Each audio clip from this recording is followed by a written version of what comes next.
নমস্কার। যুক্তি তর্ক সঙ্গে অর্কই আপনাদের স্বাগত। আপনাদের সঙ্গে আমি অর্কপ্রভ সরকার। 10ই এপ্রিল বুধবার লোকসভা নির্বাচনের প্রচারে প্রথমবার রাজ্যে এলেন কেন্দ্রীয় স্বরাষ্ট্রমন্ত্রী অমিত শাহ। সুকান্ত মজুমদারের নির্বাচনী কেন্দ্র বালুরঘাটে সভা করলেন। মাঠ উপচে পড়া ভিড় দেখে অমিতজি বলেছেন যে ডাই ইজ কাস্ট, অর্থাৎ ফলাফল এখানে পূর্ব নির্ধারিত। উত্তরবঙ্গে এবার কিন্তু গেরুয়া হাওয়া প্রবল। রামনবমীর পর সেই হাওয়া আরো তীব্র হবে, হিন্দু ভোটের মেরুকরণ হবে। এখন প্রশ্ন হলো যে অমিত শাহ বক্তব্যে তৃণমূল কিন্তু বেজায় চটেছে কেন?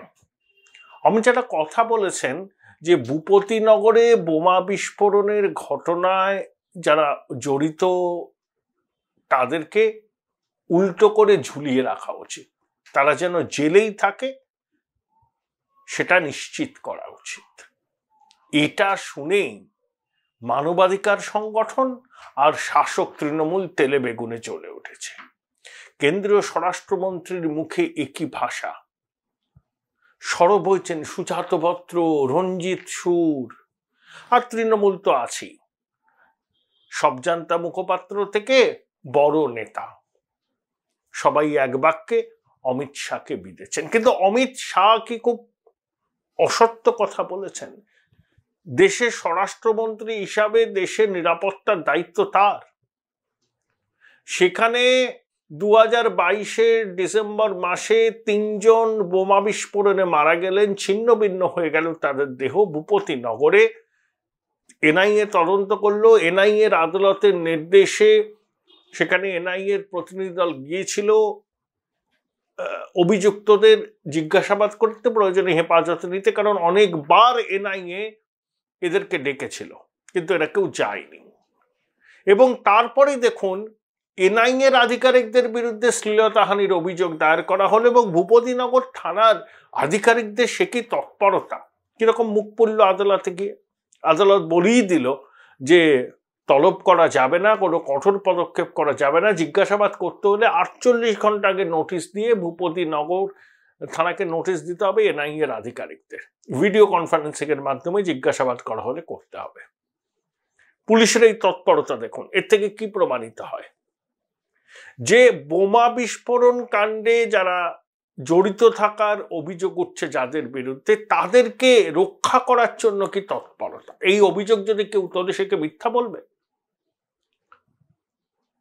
প্রথমে মুখ্যমন্ত্রী বললেন চকলেট বোম ফেটেছে, তাহলে সর্বোচ্চ প্রশাসনিক প্রধান রাজ্যের যখন বিষয়টাকে লঘু করে দেখিয়ে বলেন চকলেট বোমা ফেটেছে, তিনি আবার পুলিশ মন্ত্রী, তখন পুলিশ আধিকারিকদের আর কিছু করণীয় থাকে? আগেই তিনি বলে দিলেন, নিদান দিয়ে দিলেন চকলেট বোমা ফেটেছে, তাহলে রাজ্যের তদন্ত কিরকম হবে আপনারা বুঝতেই পাচ্ছেন। এ তো আর বুড়িমার চকলেট বোমা ফাটা নয়, কি ফেটেছে আমরা সবাই জানি। তাই অমিত শাহ যেটা বলেছেন এগুলো অভ্যন্তরীণ নিরাপত্তার পক্ষে খুব বিপজ্জনক। এই রাজ্যেই খাগড়াগড় বিস্ফোরণ ঘটেছে, এই রাজ্যেই সম্ভবত পাকসার কাছ থেকে মুজিব হত্যার অন্যতম ষড়যন্ত্রকারীকে এনআইএ গ্রেপ্তার করেছিল, করে বাংলাদেশের সরকারের হাতে তাকে হস্তান্তর করে। 30 বছর ধরে এখানে লোকটা লুকিয়েছিল পাকসার কাছ অঞ্চলে। বাংলা কার্যত তো লুকিয়ে থাকার একটা সেফ হেভেন হয়ে যাচ্ছে।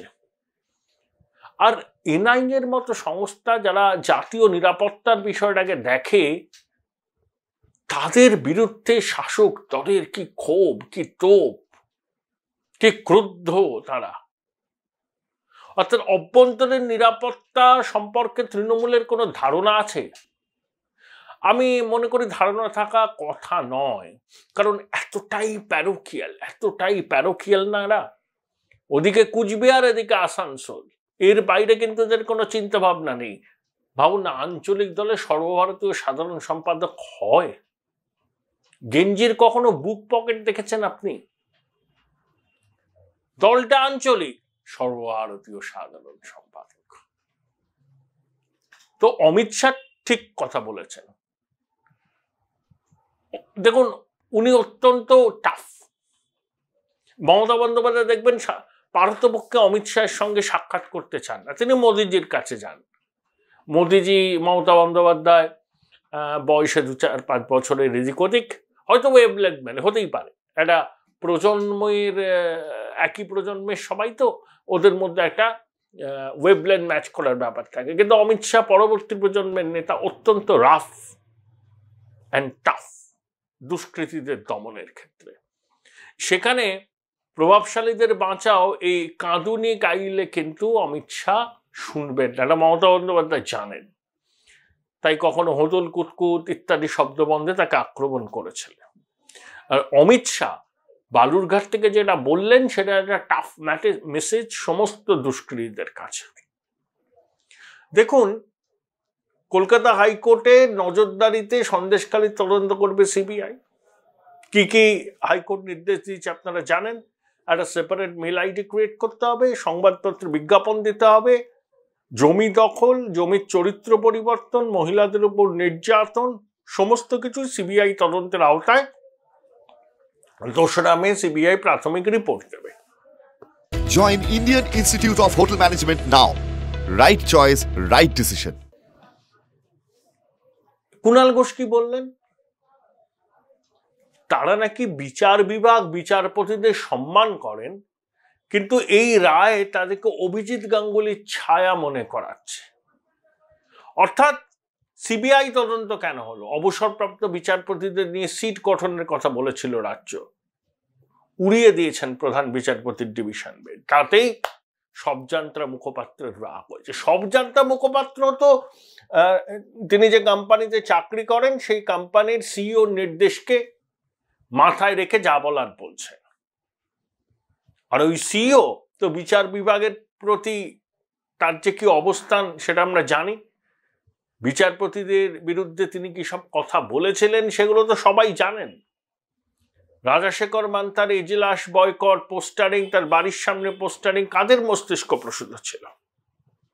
অভিজিৎ বাবুর এজলাসও বয়কট করা হয়েছিল।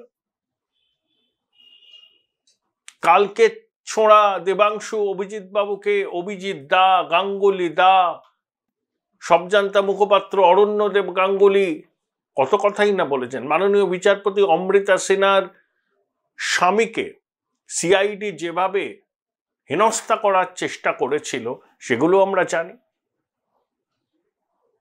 তাহলে অভিজিৎ গাঙ্গুলির ছায়া দেখছে তৃণমূল এই রায়ের পরে। কলকাতা হাইকোর্টে নাকি এমন অনেক সম্মাননীয় বিচারপতি আছেন যারা বিজেপিকে সুবিধা করে দিতে চাইছেন, বিজেপিকে বাড়তি অক্সিজেন দিতে চাইছেন, তাদের পর্যবেক্ষণ তাদের রায়ের মধ্যে। সন্দেশখালীতে এতদিন ধরে মাতৃশক্তি লাঞ্ছিত অপমানিত হলো কত দূর? নবান্ন থেকে সন্দেশখালী 13 তলা 14 তলার কাছে কোনো খবর ছিল না। এগুলো মানতে হবে। ওখানে তো আইনের শাসন ছিল না, শাসকের আইন ছিল। শেখ শাহজাহান নির্দেশ না দিলে সন্দেশখালী থানা কোনো অভিযোগপত্র পর্যন্ত নিত না। তার চিংড়ির এক্সপোর্টের ব্যবসার সঙ্গেও প্রভাবশালীদের যোগ আছে। মাদক পাচারের সঙ্গে তার যুক্ত থাকার সম্ভাবনা রয়েছে বলে নানা মহল থেকে জানা যাচ্ছে। এই শেখ শাহজাহান এবং তার সাঙ্গপাঙ্গদের হাতে সন্দেশখালীকে ছেড়ে দিয়েছিল। সেখানে শেখ শাহজাহানই শেষ কথা। ভোটে লিড দাও আর প্রভাবশালীদের কাছে টাকা পৌঁছে দাও, তোমার 7 খুন মা। যখন মাতৃশক্তি প্রতিবাদ করলো, শেখ শাহজাহান এলাকা ছাড়া হলেন, ইডির অভিযান হলো, 57 দিন বাদে কার্যত বাধ্য হলো পুলিশ গ্রেপ্তার করতে। তখন সে ইডির হেফাজতে আছে। অনেকগুলো জনস্বার্থ মামলা ছিল, শুভেন্দু মামলা করেছিলেন, সবগুলো একসঙ্গে নিয়ে প্রধান বিচারপতি শুনেছেন এবং রায় দিয়েছেন। গায়ে ফোসকা পড়ে যাচ্ছে, প্যান্ডোরার বাক্স খুলে যাবে না।